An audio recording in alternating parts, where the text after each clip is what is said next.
मेरा नाम मुनीर अहमद है।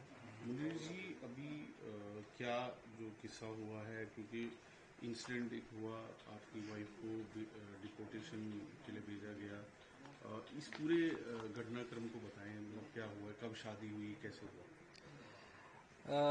एक्चुअली ये हमारी शादी 24 मई 2024 को हुई थी, वीडियो कॉन्फ्रेंस के जरिए। ये मेरी कज़न है, मेरे मामू की बेटी हैं। कहाँ रहते हैं? ये वहाँ पाकिस्तान में सियालकोट में रहते हैं, और पार्टीशन से पहले ये यहाँ मेरा अभी घर है, यहाँ पे ये दोनों फैमिलियाँ ज्वाइंट रहती थी। वो विभाजन के दौरान दोनों फैमिलियाँ बट गई, तो ये पाकिस्तान चले गए। तो उसके बाद हमारे परिवार के बड़ों ने रिश्ता तय कर दिया हमारा बचपन में ही कि हम आपस में रिश्तेदारी करेंगे।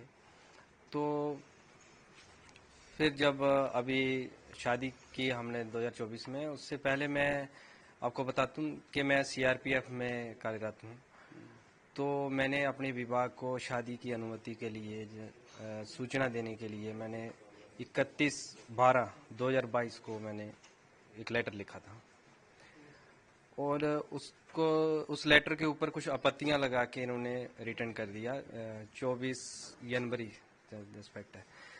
तो उसमें मैरिज का कार्ड, शादी कहाँ पे होगी ये, और ये सब चीज़ें उसमें लिखी गई। मैंने उन सब आपत्तियों का निवारण करके शादी का कार्ड लगा के मैंने डिपार्टमेंट को दी। 72 बटालियन सीआरपीएफ सुंदरबनी में कमांडेंट साहब से मैं मिला भी। फिर वो मेरा लेटर जो है through proper channel DIG range, उसके बाद जम्मू सेक्टर आईजी सीआरपीएफ, फिर एसडीजी जेके जोन से होता हुआ वो डायरेक्टेड सीआरपीएफ दिल्ली तक गया। वहाँ कुछ समय लगा, 2-4 महीने 5 महीने का समय वहाँ पे लगा। फिर उसके बाद में वहाँ से एक रिप्लाई आता है, जवाब आता है कि उसके संबंध में उन्होंने लिखा है, मतलब क्लियर लिख के दिया है कि रूल के हिसाब से जो है एक सरकारी कर्मचारी को सरकार को सूचित करना होता है, डिपार्टमेंट को सूचित करना होता है। तो मेरे बारे में साफ उसमें लिखा है कि प्रार्थी ने डिपार्टमेंट को सूचित कर दिया है। लेटर है आपके पास? ये लेटर मेरे पास है, ये लेटर है, आप देख सकते हैं। अच्छा अच्छा इसमें साफ मेंशन हुआ है। अच्छा, कहाँ पे लिखा है? ये लिखा हुआ है कि प्रार्थी ने उल्लेख, मतलब इसको इसके संबंध में सूचित कर दिया है। अच्छा, और मतलब एनओसी कानून है कि शादी से पहले आपको उनको सूचित करना सूचित है। करना है। अच्छा, मैं 24/5/2024 को शादी की है। शादी के बाद भी मैंने सूचित किया है, ऐसा पहले भी किया? पहले भी किया है। और तो अनुमति वहां से दी गई 30 थी 30 शादी के लिए? जी ये देखो क्लियर है, 30/4/2024 को डायरेक्टरेट से आया हुआ है कि इसने सूचित कर दिया है डिपार्टमेंट को, और एनओसी का कोई उल्लेख नहीं है इसमें। अच्छा, उसके बाद में ये 24/5/2024 को मेरी शादी हुई। मेरे फादर कैंसर पेशेंट हैं। पहले हमने डेट जो है, उन्होंने सीआरपीएफ ने मतलब किया था कि आप कर सकते हो शादी? जी क्लियर है, ये लेटर है मेरे पास डायरेक्टर डीजी का। अच्छा अच्छा जी इन्फॉर्म किया मैंने। अच्छा फिर उसके बाद शादी करने के बाद भी मैंने इन्फॉर्म किया। मैंने मैरिज सर्टिफिकेट की कापियाँ, अपने वेडिंग कार्ड की, और हालांकि तस्वीरें वो भी मैंने जो है वहाँ पे दी 72 बटालियन में। और टाइम टू टाइम मैं प्रॉपर इन्फॉर्म करता रहा डिपार्टमेंट को। फिर मैंने दरअसल पहले शादी की हमारी डेट 5/11/2023 थी, जो इसमें मेंशन है। तो इस लेटर में भी समय लग रहा था और वीज़ा मिलने में भी देरी हो रही थी, तो उस टाइम पे हो नहीं पाई। फिर ये अच्छा, शादी उस टाइम पे नहीं हुई नहीं जो हो पाई, डेट थी, जो क्योंकि वीजा नहीं मिला। वीज़ा नहीं मिला। फिर ये लेटर के जो रिप्लाई है 30/4/2024 से डायरेक्टेड से आ जाता है। तो मेरे फादर की तबीयत भी ज़्यादा ख़राब हो गई उस दौरान, कैंसर पेशेंट है। तो दोनों फैमिलियों ने सहमति की और हमने वीडियो कॉन्फ्रेंस के जरिए ऑनलाइन निकाह किया और शादी कर दी हमने। उसकी सूचना मैंने डिपार्टमेंट को दे दी। मेरे पास लेटर हैं जो मैंने सूचना दी है। और उससे पहले ये डायरेक्टेड से जो मैंने पहले इंटीमेशन किया है, डीजी ऑफिस से लेटर आया, उसमें ये क्लियर लिखा है कि डिपार्टमेंट को इन्फॉर्म हो चुका है। फिर इसके बाद 28 फरवरी 2025 को मेरी वाइफ को वीज़ा मिलता है। वो भारत आती है 15 दिन के वीज़े पे। शादी किस दिन हुई थी? शादी हुई थी 24/5/2024, 24 मई को, अच्छा, 24 मई 2024 में। 2024। जी वो आती हैं 2025 फरवरी 28 को। अच्छा, एक साल बाद लगभग वीजा मिला। हाँ लमसम 9 महीने या 1 साल का इतना हमें टाइम लगा उसमें। वीज़े का प्रोसेस में कंप्लीट होने में उसकी फील्ड वेरिफिकेशन होती हैं, यहाँ पे भी सारा 2-3 विभाग उसकी वेरिफिकेशन करते हैं। तो जब मेरी वाइफ आई तो मैंने अपनी बटालियन को टेलीफोनिकली भी वीज़े की कापियां भी मेरे व्हाट्सएप पे आज भी उसकी डिप्टी कमांडेंट के नाम पे जो मैंने भेजा है नंबर पे, आज भी प्रूफ है। तो मैंने वो पूरे डिपार्टमेंट को इन्फॉर्म किया। फिर उसके बाद 15 दिन के वीज़े पे थी, तो हमने उसके विदिन 15 दिन के अंदर ही हमको एलटीवी अप्लाई करना होता है, अगर मतलब वो लॉन्ग टर्म वीज़ा जो शादी के ग्राउंड पे मिलता है। तो हमने वो 4 मार्च को ही अप्लाई कर दिया, 4 मार्च अभी 2025 25 को। तो 14 तक हमारा विजिट वीज़ा था। उस दौरान फील्ड वेरिफिकेशन हुई एलटीवी की, और 13 मार्च को जो है हमारा इंटरव्यू एफआरओ के पास होता है, एफआरओ जम्मू के पास। तो उसके बाद उन्होंने कहा कि आपका पॉजिटिव रिकमेंडेशन हम आगे भेज रहे हैं, तो आप एलटीवी कैटेगरी में फॉलो करते हैं, आप स्टे कर सकते हैं, इसमें कोई नहीं। तो रहते रहे, सब ठीक था। फिर उसके बाद ये जो इंसिडेंट हुआ, उसके बाद गवर्नमेंट पहलगाम अटैक हुआ, फिर गवर्नमेंट ने कोई इनिशिएटिव लिए, उस पर जो फैसले लिए, तो उसमें गवर्नमेंट ऑफ इंडिया ने जो होम मिनिस्ट्री सा आर्डर निकला है, उसमें उन्होंने एलटीवी के लिए ये नॉट एप्लीकेबल लिखा हुआ है कि इन पे लागू नहीं होता है। तो हम एलटीवी में आते थे, क्योंकि हमारी रिकमेंडेशन होके इन प्रोसेस में था। लेकिन ये मैं आपको दिखा देता हूँ, ये देखो एलटीवी वैलिड और issue of new visa allowed, LTV yes मिलेगा। और ये deadline of exit India for visa holder, सबको एग्जिट है। एलटीवी जो कैटेगरी में आते हैं उनको, उनके ऊपर नॉट एप्लीकेबल, ये गवर्नमेंट का ऑर्डर जो आया। हम इसके अनुसार ठीक थे, तो अचानक हमें एक एग्जिट परमिट आता है, ये एफआरओ की साइट से हमें मेल आता है। मैंने वहाँ बात की, तो थोड़ी देर के बाद वो एग्जिट परमिट जो है कैंसिल हो जाता है। तो दूसरे दिन जो है तहसीलदार की तरफ से हमें बोला जाता है, इन्फॉर्म किया जाता है। उसके ऊपर ये आप देख सकते हैं, ये देखो exit permit against application ID number ये स्टैंड कैंसल, वी आर री एग्जामिनिंग योर केस। ये एफआरओ का मेल है हमारे पास। फिर उसके बाद हमें जो नोटिस दिया जाता है वो दिया जाता है विजिट वीजे पे, विजिट वीजे पे जो तहसीलदार की तरफ से कि आपका विजिट वीजा इतने से इतना था। हालांकि हमारा विजिट वीजा जो है वो 14 मार्च तक था, वो लिख रहे हैं 22 मार्च तक, ऐसा नहीं है, 14 मार्च तक था हमारा। तो हमने 13 मार्च को हमारा अप्रूवल के लिए चला गया। जो इसका प्रोसीजर है एलटीवी का आम यही है, मतलब जो भी है ऑफिशियली काम इसका। तो उस दौरान फिर हमें नोटिस दिया गया, हमने एडवोकेट अंकुर शर्मा जी से बात की, और हमने इस पटिशन को जम्मू कश्मीर हाई कोर्ट में दर्ज किया। तो कोर्ट ने उसमें हमारे डॉक्यूमेंट्स देखे, हमारे उसमें देख के उन्होंने इंटीमेशन की। तो मेरी वाइफ को उस टाइम अटारी वाघा बॉर्डर लिया जा रहा था। हालांकि ये सीआरपीएफ की जो डायरेक्टरेट से हमारी जो अप्रूवल आई है, जिसमें उन्होंने लिखा है कि सूचित कर दिया गया है, हमने ये हाई कोर्ट में भी सबमिट की। ये कोर्ट ने माना इस चीज़ को, ये वैलिड, क्योंकि डीजी ऑफिस से आई हुई है। तो उसके बाद मेरी वाइफ को अटारी बॉर्डर पे लिया गया। फिर उसके बाद में कोर्ट से शाम को एक ऑर्डर निकलता है, उन्हें रोका जाता है एलटीवी के उसके। वहाँ अटारी में रोक दिया गया? नहीं, मतलब वहाँ पहुँचने तक यहाँ से कोर्ट ने डिसीजन लिया, तो फिर उन्हें वहाँ से रिटर्न किया गया, आपकी वाइफ को वापस किया गया कि हम एलटीवी में फॉलो करते हैं, और उसके ऊपर जो भी निर्णय होगा कोर्ट का, जहाँ जो डिपार्टमेंट है वो मतलब आगे है। तो इस दौरान में मैंने सोशल मीडिया पे कुछ न्यूज़ सुनी कि सीआरपीएफ की तरफ से कि आप मतलब जवान पे एक्शन लेने वाले हैं, ये है वो है, तो न्यूज़ में चलता रहा। तो कल अचानक कुछ हमारी 41 बटालियन जो इस टाइम भोपाल में है, अभी मेरे ट्रांसफ़र कर दिया गया भोपाल में, वो भी मैं आपको बताता हूँ। तो वहाँ से कुछ नोटिस आता है मुझे, तो मैं उस नोटिस को रिसीव करता हूँ, तो उसमें पढ़ता हूँ, तो उसमें वो एक चीज़ मेंशन करते हैं कि हमें निकाह के लिए इन्फॉर्म किया जवान ने। तो निकाह ही मैरिज होती है, निकाह के लिए इन्फॉर्म किया है, निकाह के लिए इन्फॉर्म किया, फर्स्ट पैरे में लिख रहे हैं। और वीजे के लिए इन्फॉर्म नहीं किया। वीजे के लिए वीजे की कापियां मैंने सबमिट की हैं, सब किया है। फिर वो कह रहे हैं कि विजिट वीजा एक्सपायर होने के बाद इलीगली ये जवान ने अपने पास रखा था। ऐसा नहीं है, मेरे पास प्रूफ है। ये एलटीवी के जो कंसर्न अथॉरिटी हैं उन्होंने हमें स्टे बोला, उनके लेटर हैं, सारा जो प्रोसीजर है। मैंने ये एलटीवी अप्लाई के, विजिट वीजे के जो भी प्रोसीजर है वो लिखित में भी और कल भेजे आपने? नहीं, पत्री हैं ये, इसके कापियां वो मैंने 41 बटालियन में भी जमा की हैं पहले? हाँ, पहले ये सब होने से पहले। टोटल मैंने वहाँ पे, अभी मैं न्यू पोस्टिंग वहाँ गया था, 29 मार्च को मैंने वहाँ ज्वाइन किया।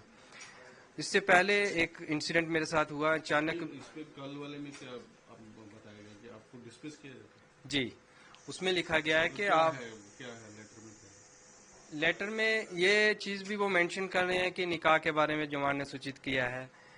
तो वो बता रहे हैं कि विजिट वीजे के बाद आपने एक पाकिस्तानी को घर में रखा, जो कि वो एलटीवी में उस रखा। वजह से वो हाँ, रीजन दिया गया, लिखा है कि आपको डिसमिस किया किया है। क्या रीजंस क्या दिए डिसमिस के? रीजन यही लिखा है उसमें कि आपने एलटीवी खत्म होने के बाद अपनी वाइफ को यहाँ पे रखा और इसमें आपने डिपार्टमेंट को इन्फॉर्म नहीं किया। इन्फॉर्म मैंने किया, मेरे पास प्रूफ है, प्रॉपर चैनल मैंने उसमें डॉक्यूमेंट लगा के इन्फॉर्म किया हुआ है। एलटीवी के कागज भी मैंने जो है 41 बटालियन में भी जमा कर दिए हैं। तो इससे पहले मुझे 72 बटालियन में जब मेरी वाइफ आई, उसके बाद मैं छुट्टी काट के 23 मार्च को मैं 72 बटालियन में रिपोर्ट किया था। तो आप इस दौरान कहाँ पोस्टेड है? जम्मू कश्मीर में पोस्टेड? नहीं, मैं इस टाइम मध्य प्रदेश भोपाल में पोस्टेड। वो तो अभी है जी, जब ये सारा आप शादी हो रही थी तो कहाँ? उस टाइम मैं जम्मू कश्मीर सुंदरमणि मेरा हेडक्वार्टर था 72 बटालियन का, जम्मू कश्मीर और शिवखोड़ी में मेरी पोस्टिंग थी। अच्छा, आप इधर ही पोस्टेड? जी, तो उस दौरान मेरे ये 23 मार्च को मैं रिपोर्ट करता हूँ वाइफ के यहाँ आने के बाद 72 बटालियन में। मैं वहाँ भी बताता हूँ, मैंने पूरे डॉक्यूमेंट्स मैंने उनके प्रिंट में निकाल के रखे हुए हैं, जो मैंने व्हाट्सएप भी किए घर से। इनको पूरी डिटेल 72 बटालियन को दी, वीज़े की कापी दी और एलटीवी के लिए बताया। तो फिर मैं 26 मार्च को जब मैं शिवखोड़ी से हेडक्वार्टर सुंदरमणि में जाता हूँ, तो वहाँ अचानक से मुझे 27 तारीख को सुबह अर्ली मॉर्निंग बिना कुछ बताए हुए अचानक मुझे कहते हैं कि आपको 41 में रिपोर्ट करना है, आपको जाना है, आपकी ट्रांसफ़र होगी। तो मैंने पूछा, मेरा अभी 2027 में यहाँ ट्रांसफ़र पीरियड कंप्लीट होना था JNK से। तो मैंने आदेश के अनुसार मैंने उस पर कुछ ज़्यादा बात नहीं की, मैंने अपना वो उठाया। मुझे उसमें जब भी आप किसी दूसरी बटालियन में ट्रांसफ़र होते हैं तो आपको 15 दिन का ज्वाइनिंग टाइम मिलता है, पीरियड मिलता है, आपको घर से होके वहाँ ज्वाइन करना होता है। मेरा वो भी नहीं मिला। मुझे इमरजेंसी वहाँ रिपोर्ट करने के लिए बोल दिया, जेटी उसमें नॉट परमिट लिख दिया। तो मैंने आदेश के अनुसार यहाँ से 41 बटालियन भोपाल में 29 को मॉर्निंग में मैंने ज्वाइन किया। मुझे ना ट्रेन, जी अभी जस्ट ये, उसके दौरान मुझे ना ट्रेन की टिकट मिली, ना मुझे हेडक्वार्टर से कहीं मुझे छोड़ा गया, सीधा गेट से आउट कर दिया गया। रीज़न किसी ने कुछ नहीं बताया। फिर मैंने वहाँ जाके 41 बटालियन के कमांडेंट सर का, डिप्टी कमांडेंट सर का मैंने इंटरव्यू लिया। इंटरव्यू होता है जब भी पोस्टिंग जाओ। तो मैंने वहाँ पूरी कहानी अपनी मैंने सुनाई, ये बात है, इन्फॉर्म किया, मैरिज मैंने ऐसे की। तो मैंने वहाँ सीओ सर से बता के मैंने एक डीजी साहब के इंटरव्यू के लिए एक लेटर लिखा। उसमें भी मैंने यही मेंशन किया कि ऐसे ऐसे मैंने इन्फॉर्म किया था, ऐसे मैंने शादी की प्रॉपर चैनल से। अब शादी करने के बाद अचानक से मुझे यहाँ ट्रांसफ़र कर दिया गया, इसके पीछे का कारण मुझे मालूम नहीं है। वो एप्लीकेशन अभी मेरी अंडर प्रोसेस में है डीजी साहब के इंटरव्यू के लिए। उसमें मैंने पूरे डॉक्यूमेंट्स लगाए हैं, वीज़े की कापियाँ लगाई हैं, मैरिज सर्टिफिकेट लगाए हैं, A to Z डीजी साहब के लिए भी मैंने लिख के वहाँ दिया हुआ है। फिर उसके बाद मैं कमांडेंट सर के नाम पे मैंने एक इंटीमेशन लिखा अपनी शादी के वजह, क्योंकि न्यू बटालियन थी तो मैंने उनको भी इन्फॉर्म किया प्रॉपर। उसमें एलटीवी के कागज़ भी लगाए कि इस टाइम एलटीवी में स्टे करते। उसके बाद ये सब इंसिडेंट हुआ तो मैं छुट्टी आया, फिर आपको मैंने पहले बता दिया ये सब हुआ। तो कल अचानक से मुझे ये डिसमिस फ्रॉम सर्विस का ये आ गया। तो मैं तो इस चीज़ से हैरान हूँ, तो परेशान हूँ कि ऐसा क्यों हुआ। मैं यही प्राइम मिनिस्टर साहब से, होम मिनिस्टर साहब से अपील करना चाहता हूँ कि एक जवान होने के नाते ही कम मेरे साथ इंसाफ किया जाए कि ऐसा क्यों। जब मैंने प्रॉपर चैनल 2024 में शादी कर रहा हूँ, 2022 से मैं डिपार्टमेंट को लगातार सूचित करता आ रहा हूँ। वो डिपार्टमेंट जानता भी, हर कॉपी मैंने उनको दी है। और ये एलटीवी की बात, ये एफआरओ कंसर्न के पास, ये मेरे पास पेपर हैं, ये आप देख सकते हैं। Has been referred to higher authority for approval. Approval के लिए एमएचए को जा रखा है हायर अथॉरिटी के पास। तो मुझे बताओ कि इसमें कहाँ पे इलीगल हुआ है, जहाँ आप लोग देख सकते हैं डायरेक्टेड का क्लियर ऑर्डर है, सूचित मैंने किया है सीआरपीएफ को, वो क्लियर लिख रहे हैं कि हमें इन्फॉर्म नहीं किया। एक चीज़ उन्होंने मेरे डिसमिस ऑर्डर में मेंशन की है कि हमें निकाह के लिए सूचित किया। निकाह ही तो होता है शादी, वही तो की है, उसके अलावा तो कुछ नहीं है उसमें। तो मेरी होम मिनिस्टर साहब से और प्राइम मिनिस्टर साहब से ये अपील है कि वो पर्सनली तौर पे इस चीज़ के ऊपर देखें कि एक जवान के साथ ये क्यों हो रहा है। जो होम मिनिस्टर साहब की जो गाइडलाइन आई है जो एग्जिट परमिट वीज़े के लिए, मेरे ख्याल से जहां तक मेरी समझ है ये टोटली उसके खिलाफ है। आपको मैंने दिखाया भी है, उसमें वैलिड भी है, न्यू वीज़े एलटीवी ही इशू होंगे, उस पर ये ऑर्डर एप्लीकेबल भी नहीं है। तो प्रॉपर उसके खिलाफ ये मेरे साथ किया जा रहा है। तो कल मुझे ये डिसमिस का नोटिस दिया गया, तो मैं अपनी अपील जो है प्राइम मिनिस्टर साहब से और होम मिनिस्टर साहब से करना चाहता हूँ। तो क्या बोलते हैं, मतलब घर में क्या माहौल है, जैसे वाइफ है वो क्या बोलते हैं? घर में सब परेशान हो गए, अचानक से ऐसा किया जा रहा है। सभी लोग परेशान हैं, आसपास के भी आ रहे हैं, बैठ रहे हैं। एक मतलब दुख की माहौल बन गया हमारे घर में, एक मातम तरह की माहौल बन गया कि हो क्या रहा हमारे साथ, जबकि हमने प्रॉपर चैनल से हर चीज की हुई है। मेरे जहां तक मेरी सूझबूझ बोल रही है कि कहीं एक कागज में मिस्टेक नहीं है, तो ऐसा हमारे साथ किया जा रहा है। तो जैसे आपकी वाइफ है वो पाकिस्तान से, उनका क्या कहना है? वो भी प्राइम, उन्होंने पहले भी अपने इंटरव्यू में कहा था, प्राइम मिनिस्टर साहब से अपील की थी कि हम सबको दुख है, बीइंग ए सोल्जर्स, मुझे ज्यादा दुख है इस चीज का। हम भी तो ड्यूटी करते हैं, जो हुआ है उसके तो हम खिलाफ हैं, और जो गवर्नमेंट ने एक्शन लिया वो भी सराहनीय है, अच्छा है। पर लेकिन गवर्नमेंट की जो गाइडलाइन आई है, जो उसमें आई है, हम उस कैटेगरी में फॉलो करते हैं, इसीलिए हम स्टे कर रहे हैं। इसीलिए हाई कोर्ट ने भी उस चीज को माना है। और अचानक से सीआरपीएफ डिपार्टमेंट मुझे बर्खास्त करता है, तो यही मैं कहना चाहता हूँ और अपील करना चाहता हूँ। तो जिस तरह आप सीआरपीएफ में है, तो यहाँ काउंटर टेररिज्म ऑपरेशन क्या आपने किए हैं, क्या आप लड़े हो? मतलब अगर आपसे मौका मिले एज ए सीआरपीएफ, क्या आप करेंगे? नहीं, जाहिर जब मैंने एक डिपार्टमेंट को ज्वाइन किया है, उसमें मैंने ट्रेनिंग की है, और ड्यूटी मैंने अपनी ईमानदारी से हर जगह ड्यूटी की है। मैंने छत्तीसगढ़ में सेवा दी है ऑपरेशनों में, उसके बाद मैंने बिहार में सेवा दी है, छत्तीसगढ़ में ऑपरेशन में, छत्तीसगढ़ में मैं 2-2.5 साल रहा, वहाँ पे रहा हूँ। जेएनके में मैं जम्मू और ये राजौरी के एरिया में ही रहा हूँ, और अभी मुझे भोपाल में पोस्टेड किया गया। तो अचानक से मेरे साथ ऐसे किया जाना, मुझे मेरे ख्याल से मेरे साथ इंसाफ नहीं हो रहा है। तो मैं इस चीज़ की अपील जो है प्राइम मिनिस्टर साहब से करता हूँ कि मेरे साथ इंसाफ किया जाए, जस्टिस किया जाए।